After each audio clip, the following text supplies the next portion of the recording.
talk shows, find your own voice and lead from within. With me today, Angie Simmons. Angie, please introduce yourself to our audience. Hello, everyone. It's great to be here. Thank you very much, Namsa, for the invite. My name is Angie Simmons. I'm a single mum from a mining town called Mansfield in Nottingham in England. I'm a personal development and mental wellness mentor. So I work with mission-driven individuals that find themselves stuck in life and want to move forward, but not quite sure how. And I help them gain more clarity, improve their mindset. So by helping them untangle their internal, they get to expand their external world. I'm also a published author of my own unique journal too.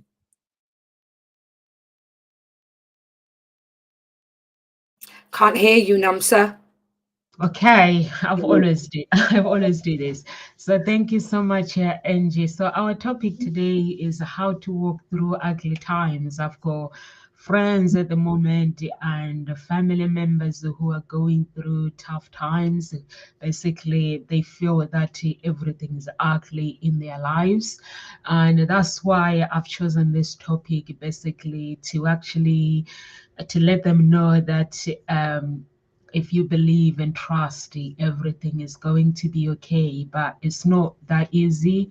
You have to be willing to basically to get up and pick yourself up. So I don't know, Angie, have you ever gone through hard times, or how do you relate with this topic, or someone you know basically who has ever gone through tough times? If you would like to basically take the stage. Oh, bless you. Thank you so much. Yes, I have been through some very turbulent times. Until I got on my own path of self-discovery and recovery. So I want to take you back to January 2007. Um, I was the happiest I'd ever been. I was married. I'd got a beautiful baby girl who would soon be two.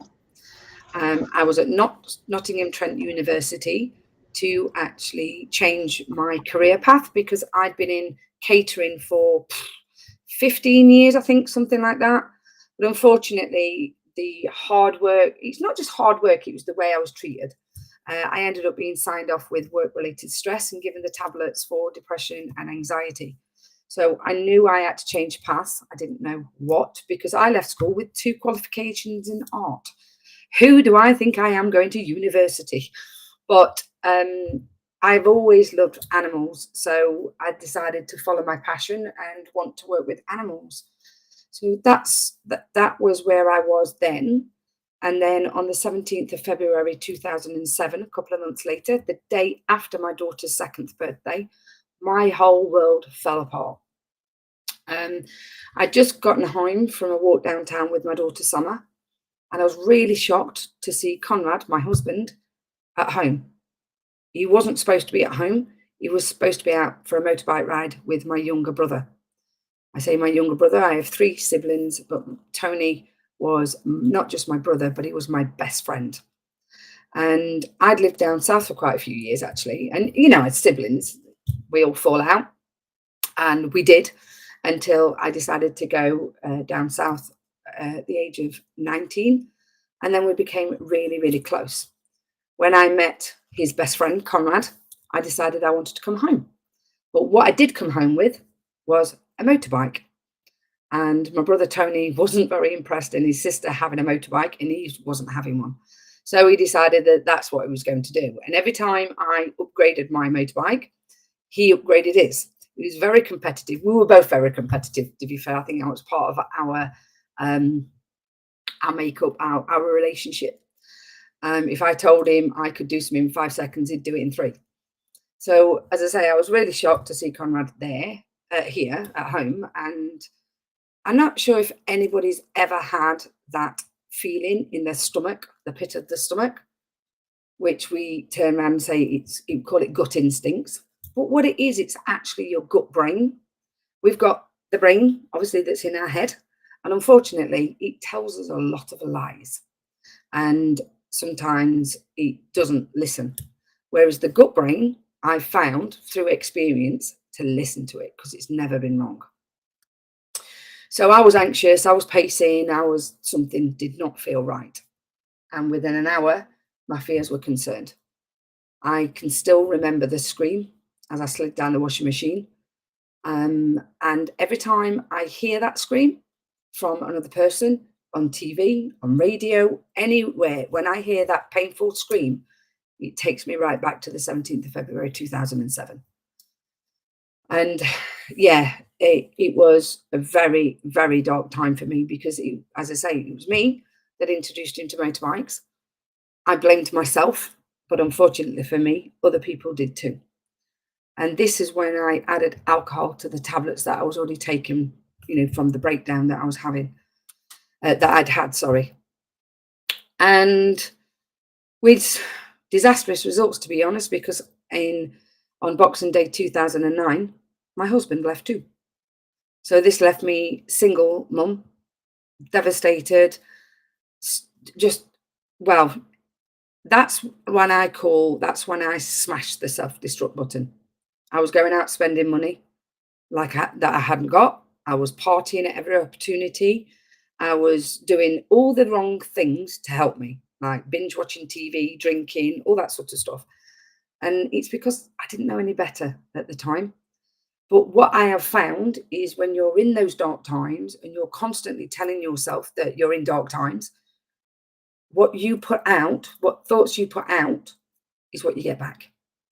I talk about your thoughts being the seeds. So your thoughts are seeds that you plant in the garden of your mind. The ones that you actually get to nurture are the ones that actually get to grow. So if you're not present with what you're thinking and how you're feeling, then you could be nurturing those nasty weeds that we collect from a very early age.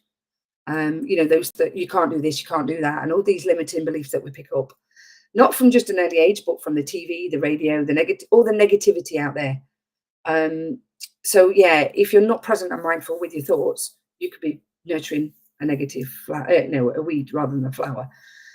So my life at that particular point, I was working full-time as a kennel manager. I was dog grooming part-time. I was angry with the world and everybody in it. And then my daughter, bless her, she was being picked on at school, and she was at the bottom of her class. She was mirroring what her mum was doing. So she was also extremely angry, bless her. And I didn't see a way out, to be honest with you, Nomsa. The way I felt was, I didn't want to be here. My thoughts was, all I do is cause people pain. I felt very lonely, and I just wanted to be with my brother. That's all my thoughts were. I'd got a beautiful baby girl at the time, married, lovely house, great job, at university, great family around me. But that's all. That's where my thoughts were, was just literally go down that road of self-destruct. And that lasted for quite a few years until March 2014. As I said earlier, sometimes, your thoughts, what you put out there, I was asking for help. Universe, anything else, whatever people's beliefs are. Mine's more about the universe, because I believe we are energy beings. We're all connected to, the planet and everything else. And I was putting out my thoughts that I needed help. Somebody please listen. Just somebody please help. And then, on March 2014, I was given a lifeline, and I grabbed it with everything I've got. And it's totally changed my life. And I actually did not see the true power of the work, what I'd been introduced to, which was personal growth. I'd not seen the true power of it until February again, but in 2018, when I suddenly lost my mum. And it just felt like my whole world was crumbling again. Because 2018, when 2008. Oh, what's happening? Yeah, 2018, the same people that attacked me when my brother was killed started all over again. But I'm not sure if you've ever heard of the cartoon character Batfink. He talks about, my wings are like a shield of steel, your bullets cannot harm me. And that's how I felt a little bit, but some bullets were getting through. And that's when I looked at what I was doing then and improved them even more, to now totally changing my life and helping other people do the same. That is really amazing, Angie, for what you basically. I like it when you say basically, um, you worked through your healing, and basically you were married, you were the happiest person in the world, and you couldn't see anything coming between you and your marriage. You could not see your husband walking away from you, and that's what life is about. We live a life, we don't know tomorrow. Like Kamal and Kosi Talk Show, he says that there are no guarantees for tomorrow. You were a mother, married, and you find yourself trying to basically being a single mother, and first we go through all this amazing time where we meet our men and we get married. The journey is so amazing, and you find yourself a divorced mom and trying to make it official. And then when you made it official, you're now trying to heal yourself, and then healing yourself, something else happens. And those are ugly times, but you pull through those ugly times. And if anyone that is watching right now, I went through similar story anyway. I basically, for me, basically, I never go into alcohol. I never took any drugs in my life. I don't smoke, but I basically, when I'm going through something, the only tablet that I can take is the Bible. Basically, like you say, you believe in the universe. For me, I believe in God.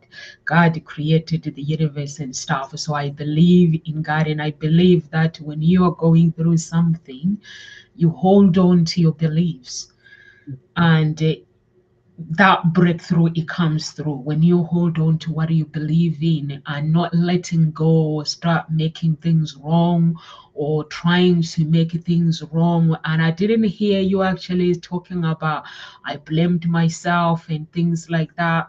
You basically said I felt basically useless around everybody else is because of the pain. And you is your basically you had the right to feel that way, because when you're going through pain, there is no other way that you can feel. Some people feel that they blame other people, but some people, they take responsibilities. And when you take responsibilities and you feel that, like the way you were feeling, is so painful, because you're crying out basically and crying out for help, and inside. But then it's sometimes if you are surrounded by good people and you are willing to respond to people. There are some people, like for me basically, when somebody has a problem in my life, I don't tell them what to do.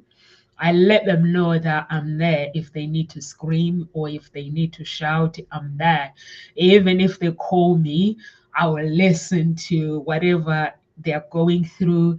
And if ever there is something that they need to focus, I'll be like, why don't we focus on the pain now? Forget about everybody else. Let's focus on you and your pain, because that is the only way to get you out. If you focus on the pain and focus on you, then you are able to get out of that pain, because the experience. But if there are some people that are involved, sometimes people can make it worse, or sometimes they say the wrong things when you're going through something.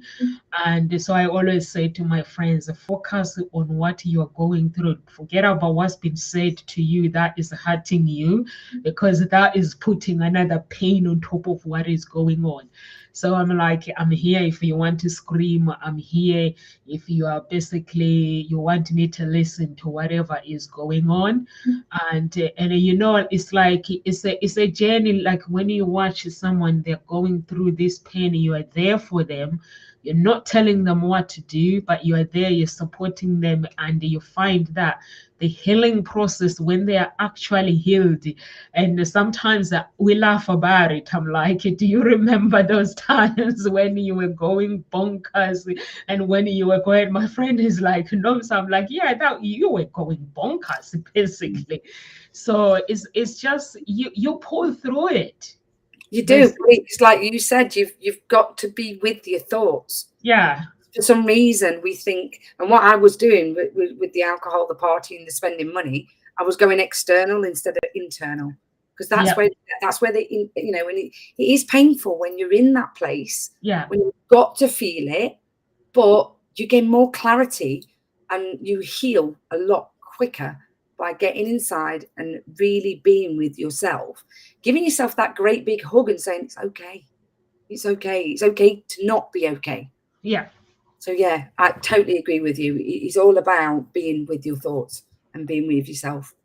Yeah, I think Carol Ann is no, she's on Tuesday. If you listen to her talk, she always talk about never make yourself wrong with whatever you're going through in life. Just embrace it and be grateful and just walk through. You know, when you're going through pain, you can't go around it. You can only go through that pain. And when you go through the pain, you just need to find one champion. There must be somebody. If anyone is listening to Angie's story and listening to our talk, and find one champion. If things are not going right in your life, you find one champion in your life. There must be a family member. I have family members myself, specific that when I'm going through something, I ring them and talk to them. But there are some, basically, I know that I cannot speak to this person if I'm going through this. Stay away. I know what you're saying here. I say to people, find the people that elevate you, not deflate you. You know, the mood hoovers, when you're going through something and you're like trying to talk to somebody, and all they do, you can see that in their eyes, they're just waiting for you to stop talking so they can dump their crap on you. You know, it's like the dustbin lorry, you know, it needs to empty sometimes. So you need to find those people that let you empty, you know, and get it out. So totally agree with that. Totally. So yeah, keep away from the mood hoovers. Yeah, you just have to find one champion in your life that can just listen. For me, basically, as I say, I don't tell people what to do. You get advice if you ask for it. But if you don't ask for it, my job, I'm there basically to listen. And I ask, have you eaten? My father-in-law went through, during pandemic, he went through tough times, mental health problems and stuff. I could see like everyone in the family that they were going so much pain. You know, when he's my father-in-law, but it's different when he is your father. When somebody like your family members, somebody that you grow up with, and then 1 minute they've changed. I could see that the family were basically, they were in pain. And I remember one day, and they were like, he needs to. My partner's brother lives somewhere else in a different town, and his sister, and they were like, we need to move him. And I was like, why do you need to move him? So he came and tell me he's worrying that they want me to move because I've had a mental breakdown. He was in hospital for almost 8 weeks. So when he came out, I basically spoke to his consultant, and I was like, I'm gonna take responsibilities to make sure that he heals properly, because in hospital it seems like he's getting worse. So we agreed that he's gonna come out temporarily and see how he is. So the poor man is healing, is trying so hard so that he doesn't go back to the hospital. Here is the family. They're like, he needs to move out and come and stay closer to us. And he was like, no. So I realized, because I'm a psychologist, I realized that if he moves out, this is the place where he grew up. And he got all his friends. It's something familiar. So if he changes that environment, he's gonna go basically worse. So I was like, to the family, I could see they're in pain. Basically, they are helpless. They don't know what to do. I was like, can you let him stay here in his town? We can look after him, because I live like 5 minutes away from him. It's like, I'll make sure that he is okay. And they agreed. And you know, you could watch, I could see the process. He was struggling to eat. And I remember saying to him, I looked at him in his eye, and I was like, you need to find a reason why you need to leave. You have grandchildren, you have kids. Look at your granddaughter. find a reason why you need to leave, and look at your life, how beautiful it has been. I know now you're going through tough times. So I left him. I didn't bother him even in the house. We stayed with him in our own house, I think, for a few weeks until he got better. And then he moved into his home. And I remember one day he goes, every time I don't eat food, I have to hear your voice in my head, and I get up and take food and eat.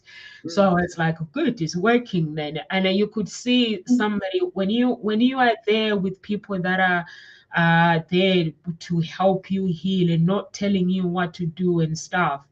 It does help no matter what pain you are going through. And mostly important thing, like you say, you were crying out to the universe. And basically, when you cry out to the universe, God is there. God says, you don't have to believe in me.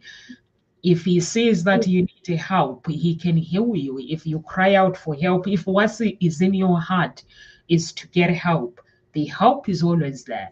But if you feel that I can't do this anymore, then you're gonna stay down. You Yes. don't have to feel that way. Even if sometimes there were times where I go through tough times myself, I will sit down. For me, basically, it is to sit down.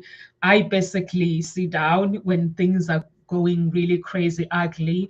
I sit down and I have to look at my life, where I've been, and to be where I am today. And I say, not today.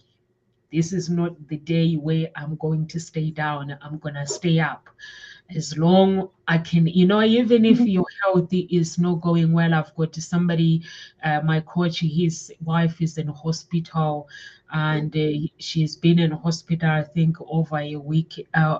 He told me over a week, but I don't know how long she's been there. I was so hurt when I heard, like when you speak to someone and then they go quiet a little bit, something is not right. Yeah. So Yeah. then he sends me a message that, Noms, I'm sorry, I've been very quiet. My wife is in a hospital.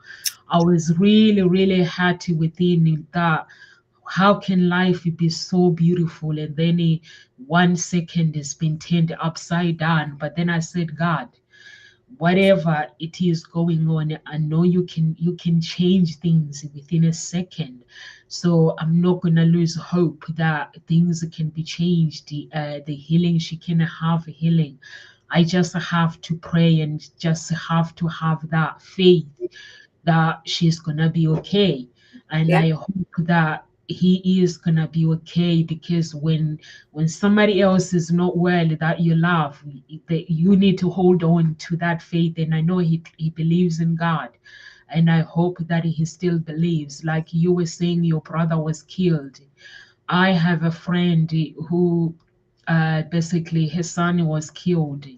And she loved God. She believed in God and she loved him so much. She go to church every Saturday. And when I spoke to her, because sometimes you have to let people heal. So I had a chat with her and I said, where are you emotionally right now? And she was like, I don't go to church anymore. I just feel that there is no point. And then I said to her, but you don't have to give up.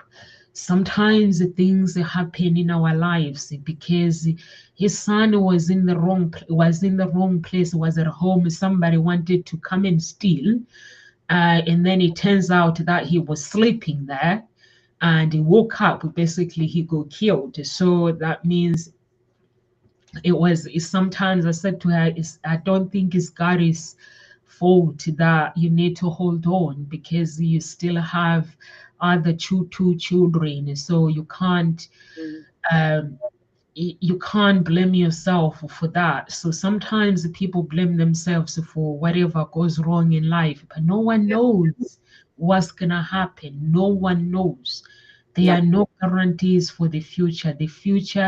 The only thing that is guaranteed is like today we're gonna speak Yeah. to the talk shows, and when we finish, no one knows what will happen tomorrow. Like No. 2020, I remember waking up one day watching the news. Everyone is talking about China COVID-19, and I was like, it was like, oh, and then it quickly is moving into other countries and quickly locked down in other countries. The world is shut down. So sometimes we don't have control. No, we And don't.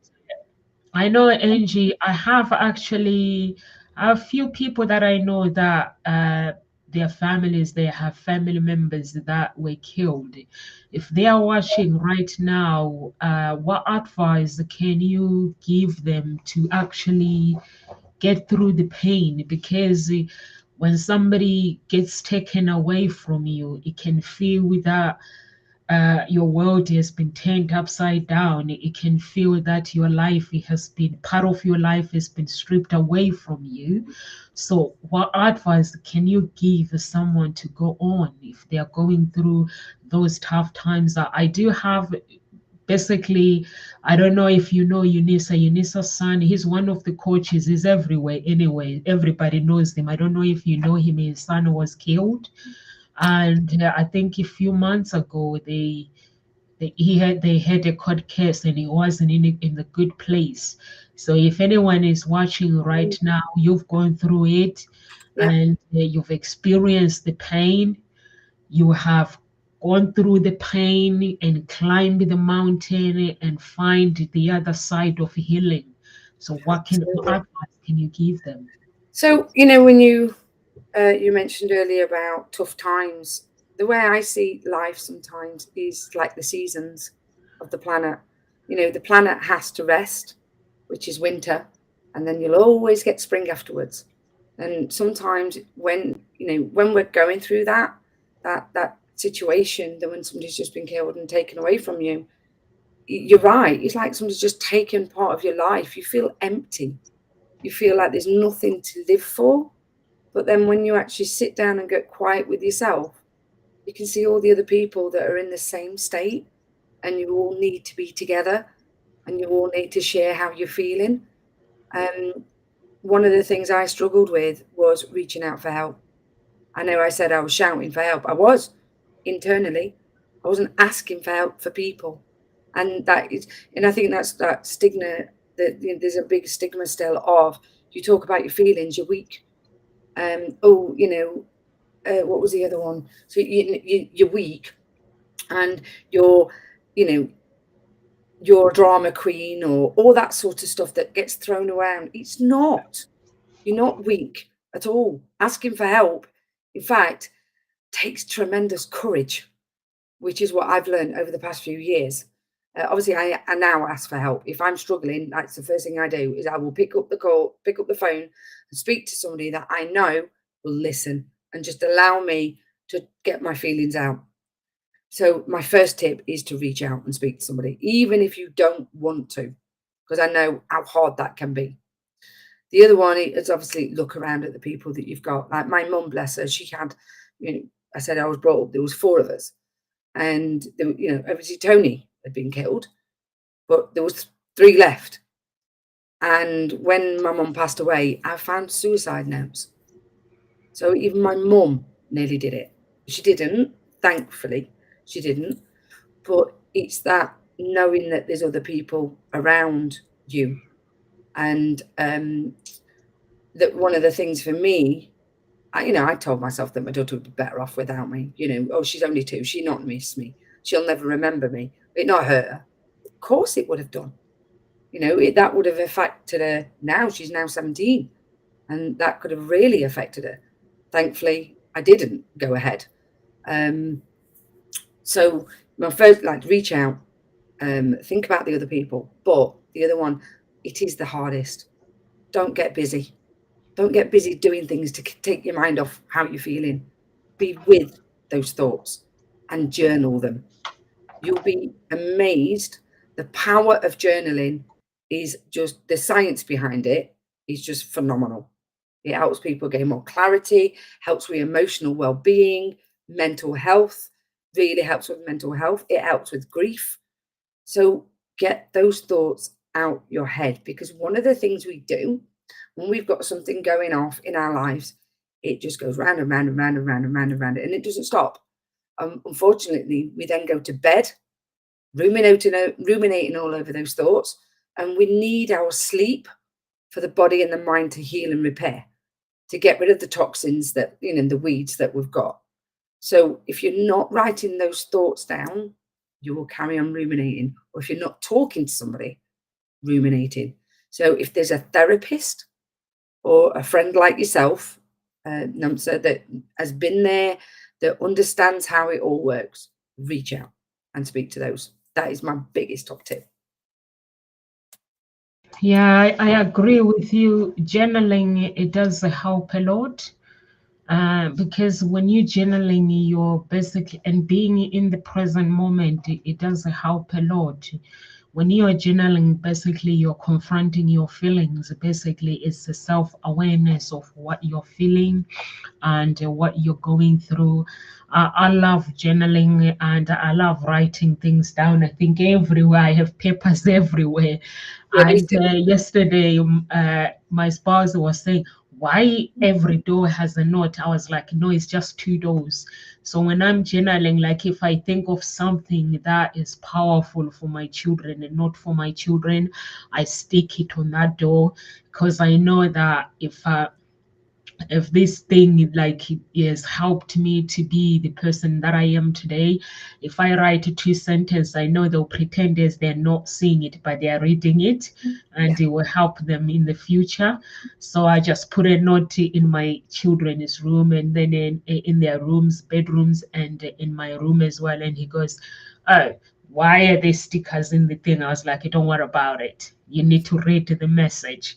Yeah. What is written. So I love, and also having the courage, like what you're saying, that having the courage, it doesn't mean when you seek help to a therapist, it doesn't mean that you have to be ashamed or you have to feel defeated. Therapists are there to be basically for us to access the is our facilities to use, and some people might not afford the therapist. There are loads of therapists that basically will give like a free session, or basically some they come out from university and they want you to basically to come. Like there was a psychologist that I met, and she has just finished her degree, and she wanted basically somebody to basically to finish her exams and give therapy, but she couldn't get through to me. I went through, I think, 3 psychologists or 4. All of them couldn't get through to me, but they were good. It's not that they were not good. The pain was still there, and I'll go home and do the exercises and do whatever they asked me to do, and I'll do it. But they couldn't. It was when I left them, then I started doing whatever I've learned from them on my own. And then I got that breakthrough. I got it. Finally got it. Yeah, I got it. I think the other one as well, Namsa, is a lot of people don't reach out because they don't want to put on other people. I've heard that so many times. Oh, one of my really good friends lost her mum not long ago. Now, I didn't call her straight away because being there, I know when people want to talk to you and you're in that place, just like go away, just leave me alone, go away. And that's okay. Sometimes you have to shut the doors and just be with you. But what I did do was leave her a voice message and just said, look, on WhatsApp, I've just heard this, heard what's happened, sweetheart. I just want you to know that I'm here whenever you're ready. That was 2 months ago, and I got a phone call the other day. And she turned around and she was like, I just didn't want to put on you. And I was like, you're not putting on me. Most people have got their arms open, waiting for you. But if you're not reaching out to them, then they can't bring you in and help you. So yeah, a lot of people do feel that they're putting on people, but it's a gift, I think now. If somebody talks to me or wants to talk to me about certain situations, I see it as a gift because they're trusting me. So I'm grateful to them for reaching out and talking to me rather than, oh God, what's wrong with you now? That don't even enter my head. But when you're struggling, that's what most people think, which is a shame. Yeah, you have to reach out because otherwise problems are there to be shared. You are there. You can't tell everybody else because people, they're very judgmental. We live in a very, very judgmental world. So you can't go tell everybody else, but you can tell other people that you see that they're going to help you, they're going to be there for you. For me, basically, it's like when I was going through tough times, like you were saying, you were going through divorce and stuff. When I was going through the same thing, 2009, the only thing that I could see was I didn't want to blame anyone. I remember walking through my GP and he was like, Nomsa, are you okay? And I was like, no, I'm not okay. And he was like, what's wrong? I was like, I don't have a clue what's going on. And he was like, what happened? So when I told him what happened, and he was like, okay, so we have a shock here. So you need a therapist. So basically, it was like, I'm going to refer you to a therapist. And he was so quick, and basically it's an emergency. And the woman called me. We arranged to have a chat once a week. And once I finished with her, I was still in a bad place. And like I'm one of those people that basically when you see them you think everything is okay, even if I'm sad or even if I'm going through something. But I'm those people that will get help. Even if I've got friends, sometimes I don't talk to my friends. I'll talk to a professional person. I'll find somebody professional.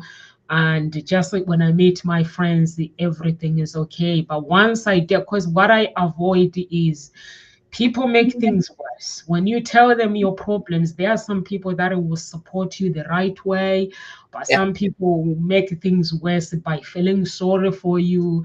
And when I was going through problems, I knew that my friends loved my ex and they loved me as well.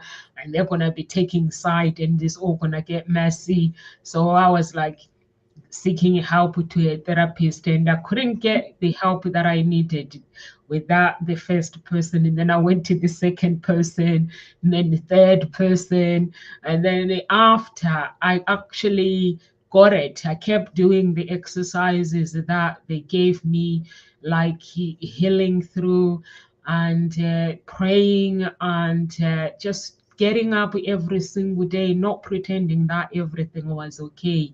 For me, I like to confront my pain. And without blaming anyone either, I just wanted to find out basically this journey of relationships, why things turn out the way they are with my personal life.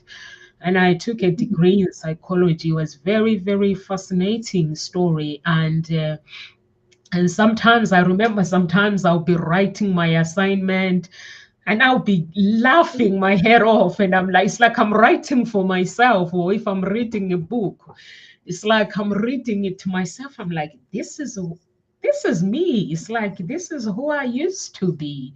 This is what I do. And I'll be like, and then I'll read and write the assignment and go through healing and just find myself with prayer and so many things that helps me. But I don't like this feeling sorry club where you talk about your problems. Like I'll be talking about my ex. I stopped talking to my friends. He should not have done that. That's making things worse.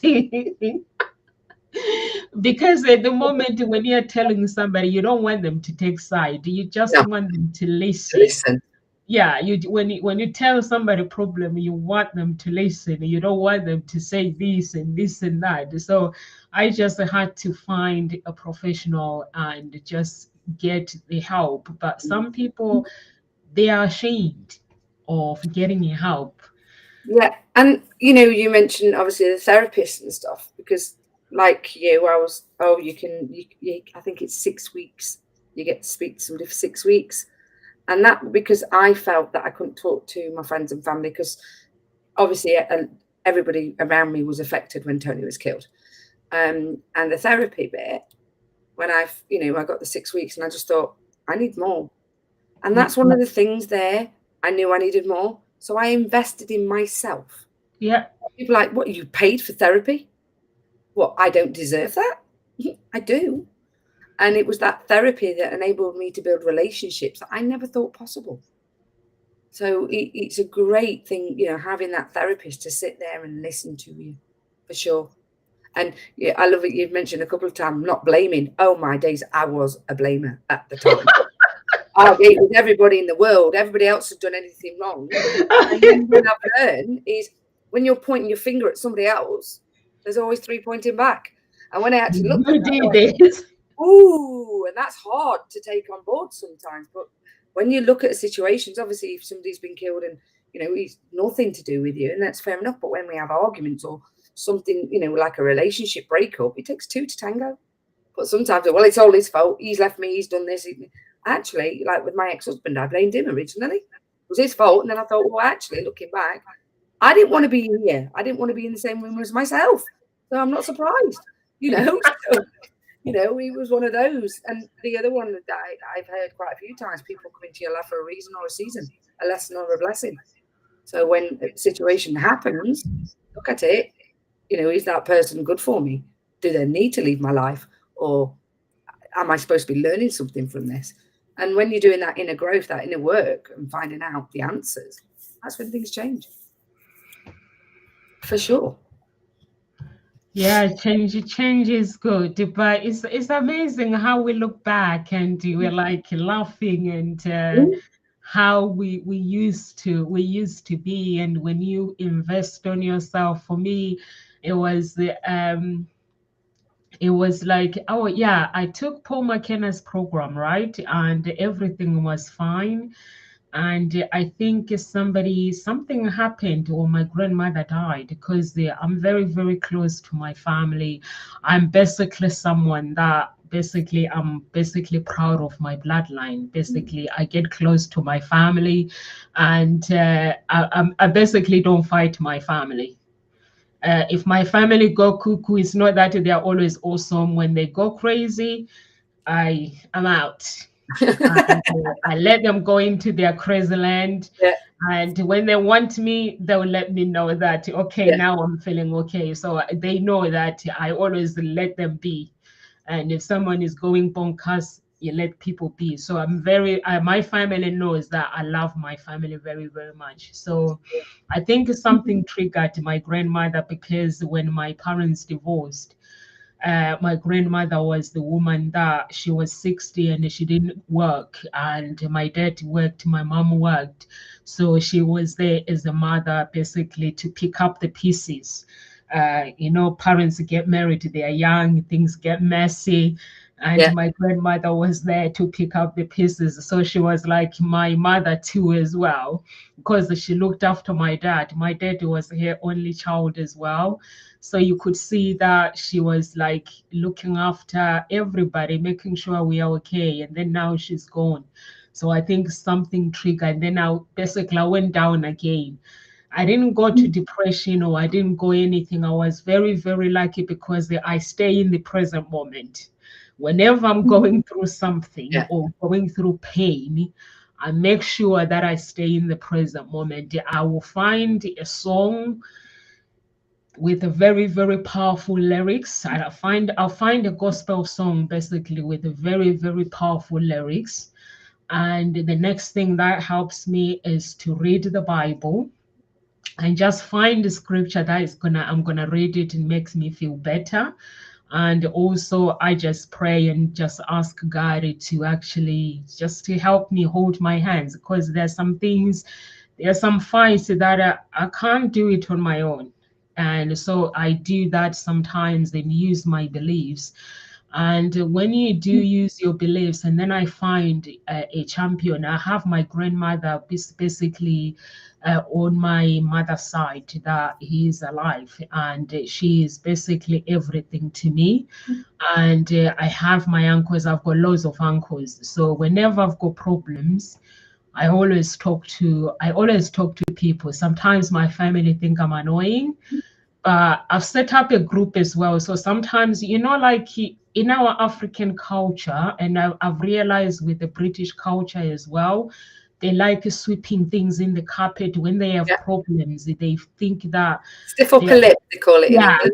you can't share problems. You are giving people problems. When you share your problems, basically people likes to make, basically when when they are feeling sad, or they are going through something, they want to feel that, they want you to believe that they are okay. Yeah. So I've set up a group with my family deliberately. When I'm going through something, I deal with it, and when I'm done dealing with it, I talk about it, just to let them know that it's okay when you are not okay, to tell people that you are not okay. So Yeah. I talk about it, and sometimes you find people sending me private messages. Why are you telling them that? Is basically you shouldn't. I'm like, no, just calm You down. should. Yeah, it's You should life. be We able to. all go Yeah. through some stuff. Mm. So if somebody can go through depression, because sometimes people take their own lives through tough Absolutely they times. do.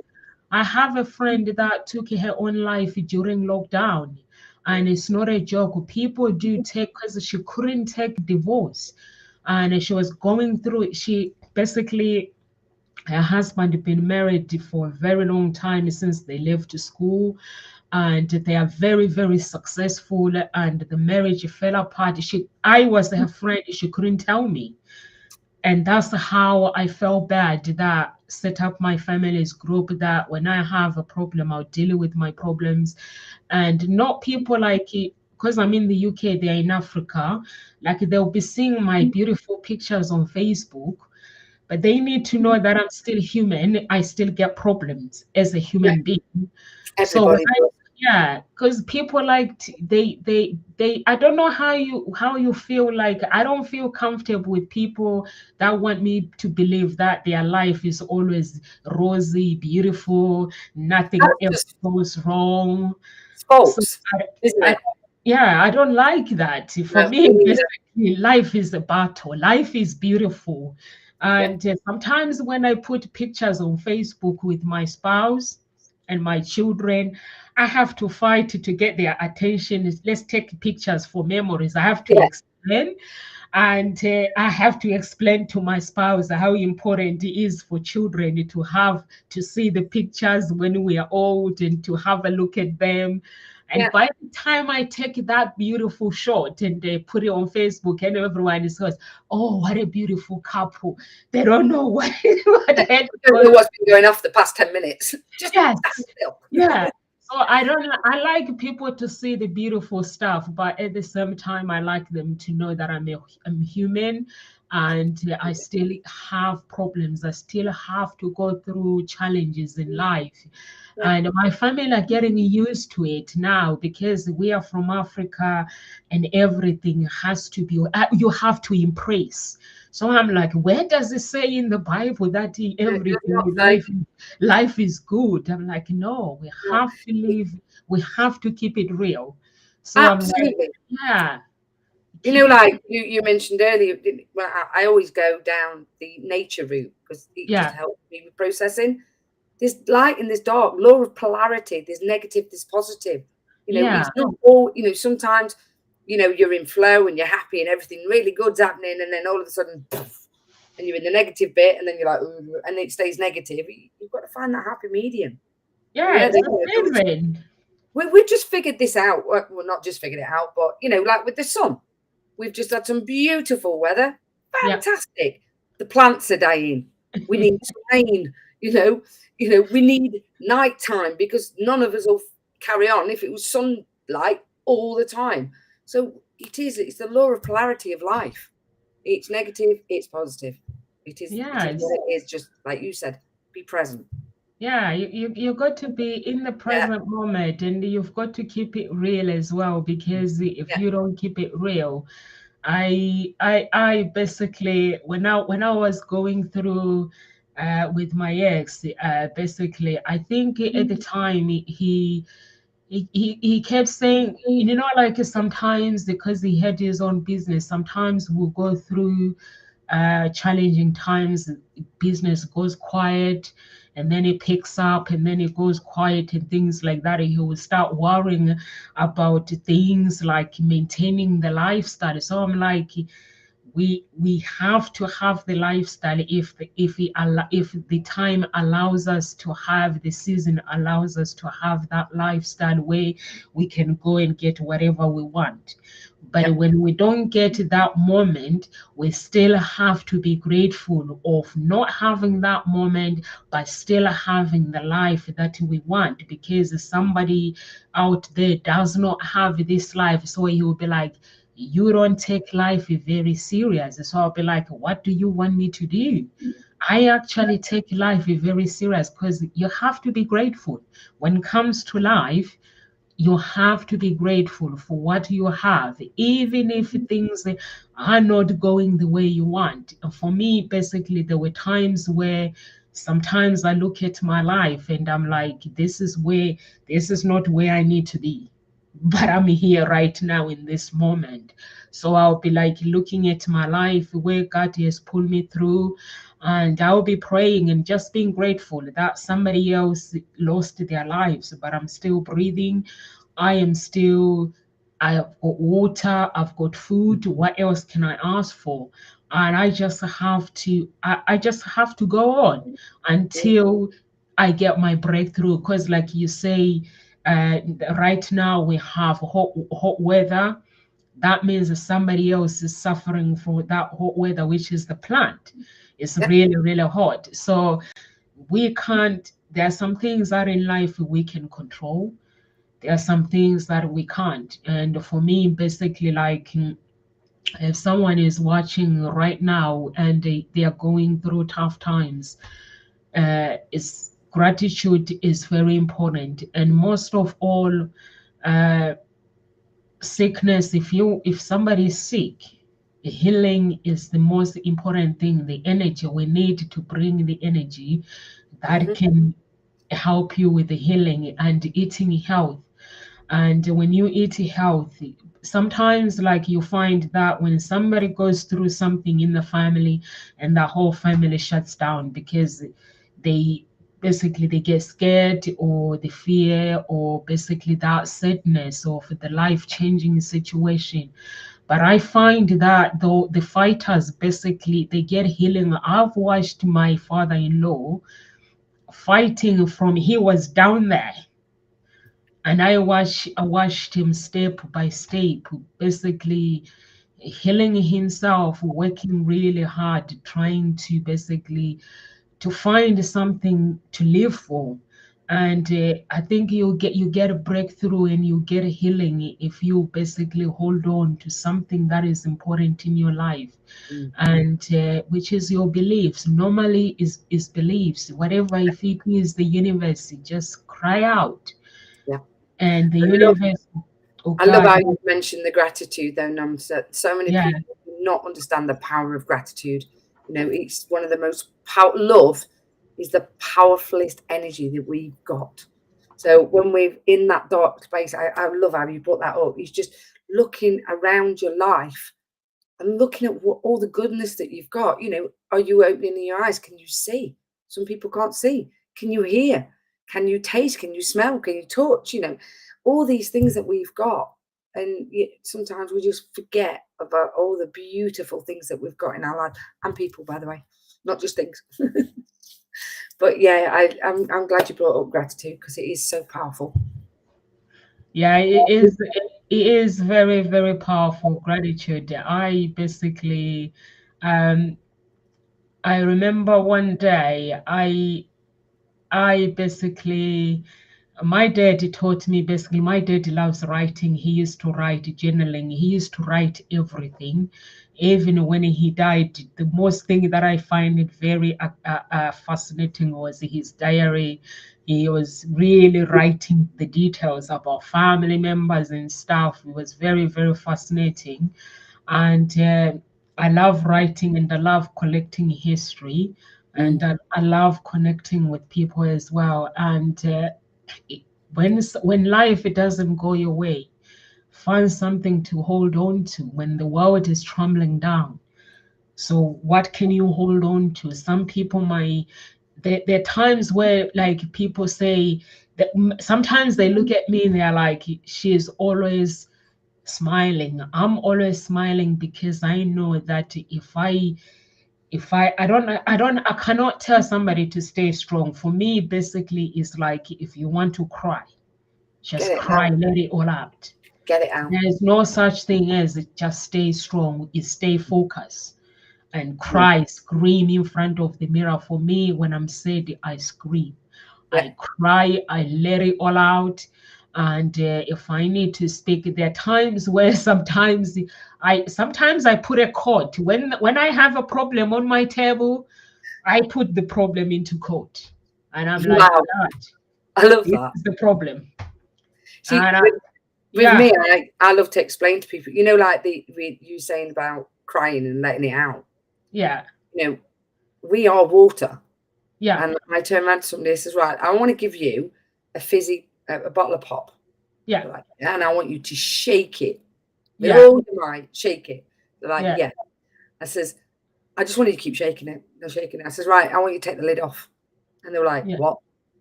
I said, that's what happens when we don't, if we don't release the Yeah, gas that's a good slowly. example, actually. Yeah, If we don't release the gas slowly, it yeah, just goes. So it's okay to release every now and again. And that yeah. allows you to move forward. Yeah, it's okay. Can you just imagine if you fizz the drink when you open it? Because it just goes everywhere. That's what I did Yeah, because I wasn't reaching out, I wasn't talking, I wasn't crying. And yeah, then I literally, that's why I say, self-destruct. I was like a bomb that just went off. And everybody were like, oh, what do we do with her? Because I've always been this strong person, always been this happy, bubbly person. And now I'm like, you know what? I'm having an absolute crap day. Leave me alone. And they're like, all right. yeah. Or I It's just need to because cry. I cry. I Today I want always say, I to cry. always say to my daughter when she cries, I'm like, you are allowed to cry, and when you finish, let me know. Just cry, let it all out. And she goes, Mom, hey, she stopped crying. So I'm like, if you want to cry, you have to let it all out. And Yeah. I smile a lot when you see me. I listen to my music. I always have earphones. Every time when I'm walking, I am always have earphones. I cannot live without my earphones. I've always have earphones. I listen to the music and I'm smiling. And those are the things that keeps me going. When I cry, when I feel like I want to cry, people might see me smiling and think, oh, she's always happy. But it's because when I'm sad, Yeah. I let people know that I'm sad. I Yeah. don't like to pretend that I'm okay if No. I'm not okay. So No. if I'm not okay, I'm not okay. So if I feel like I want to cry out, I just sit there and cry. And when I'm done, I'm done. I don't really hold back. Thing I is, don't, yeah, yeah, absolutely. Like I said earlier, we're feeling beings. We're not yeah, robots. And yeah, unfortunately, we think we've got to be a robot and we've got to be like, don't do this, don't do that. No, let it out. My best friend says to me, she's like, let the boo-hoos out.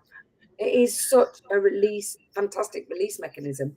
And my daughter the other day, she turned around and she says, she was talking to somebody and they were like, she got upset about something and she was talking about her feelings. And she was like, she got told, not told, but they were like, we're not used to this. You're not allowed to do this. And she went, why not? And she said to me, thank you, Mum. And I went, what for? She went, because you've taught me to let it out and to just be me, not to be that false person and not to make out I'm somebody I'm not, and just let it out. And a yeah, lot of people do struggle with letting it out and just yeah. I being think human. it's how I think it's how the society is. People are afraid of being judged, Yeah, and at the end of the day, you hold on to pain. yeah, People are just gonna judge you anyway. yeah. And there's a woman that I was watching, Shanda. I don't know if you know her. So she was saying basically being successful is not a popularity contest. No, So that's what you need to know. When you are being popular, know that you're gonna have enemies. And you're Absolutely. gonna have people commenting on your Facebook or anything else. And she was like, you don't have to change. You don't have to feel different. And if you know why you're doing what you're doing in your character, and you just have to keep it up because somebody else will relate to your story. So you don't have to pretend to be something that you're not. And for me, basically, I think I stopped pretending to be. I was okay growing up as a child, and then when I was in my early 20s, I started following the crowd. And then if somebody is happy, if I'm not happy, I'll just follow my friends trying to fit in and stuff. Yeah. But Cheap. when yeah, pretend everything is okay and trying to fit into the club with people, you end up copying their images, their personality, and at the end of the day you get frustrated. So I decided I'm just gonna be me. I just decided to look back when I was a child. I was like, I like that Nomsa that is within me that I keep ignoring, and this Nomsa that is fake, I don't like her. So I had to basically be me. So what you see with me is what you get. When I smile, I smile. When I'm sad, I'm sad. And Yeah. if I meet someone and I have questions to ask, and basically I just ask that person just to get the answers that I'm looking for. And I find that sometimes to live a simple life is just to be you. And Absolutely. Don't yeah, try and be somebody else because they're all taken for you. yeah, We're yeah. unique beings. Their And image is already taken. Do you have any words of encouragement, Angie, before we leave? words of encouragement Yes, was because to to end, just words of encouragement, like if someone that is watching right now and they are going through tough times and they basically don't know how to, they're down there in the map right. and they Yeah. want to get Okay. up. Yeah. So the thing is, I love this guy. His brain's just got his name's just gone out my head now. But he always says, if you can, if you're falling down, make sure you fall on your back, because if you can look up, you can get up. Les Brown, there you go. Les Brown, I yes. love Les Brown. So sad times, bad times always end. They do always end. So, just as we said earlier, just be present with you, with your thoughts and feelings. Reach out to other people and know that even when it's cloudy, the sun is always shining. So, don't give up and have faith that, things will get better, because they will. But I think a lot of people, as I said earlier, look outside. You need to look Yep. at, as Jim Rohn says, work harder on you than you do on your job or anything else. Self-development is where your life starts to develop. So work on you and Thank you let those so boo-boos out. much. Thank you so much. I think self-care is very, very, very important. Absolutely. In anything else, even if you put God first, God will want you to actually care for yourself first, and then you can care for other people. So Absolutely. I 100% agree with you. And staying in the present moment is very, very important just to stay focused, because sometimes some problems are there to distract us. So you just have to stay focused and know that everything is going to be okay. Mm, But if it is. things do not get okay, you have to take action. Yeah. Action, And action, action. Even if you don't feel like it, getting up, you just get up. Just get out of bed instead of staying in bed. Get out of bed, have oh fresh yeah, air. massively Walk. get out of bed. Make Yeah, your bed, because then at least you've done something, so you celebrate. But I yeah, think one of the things that I found when I was in them really bad times, I felt like I was alone yeah, and I was unloved. And one of my affirmations is, I am loved and I'm not alone. yep. Affirmations and other things, what you say to yourself becomes your reality. So, That's true. remember that there is people around you that love you and that you're not alone, Yep. for sure. Thank you so much, Angie. And we are here at Mkosi Talk Shows Monday to Friday, 1 p.m. UK time. Please get in touch with Angie. You can follow her on her social media, or if you want to get in touch with her, you can get in touch with her through Mkosi Talk Shows page. And live with grace, everyone, and God bless. See you tomorrow.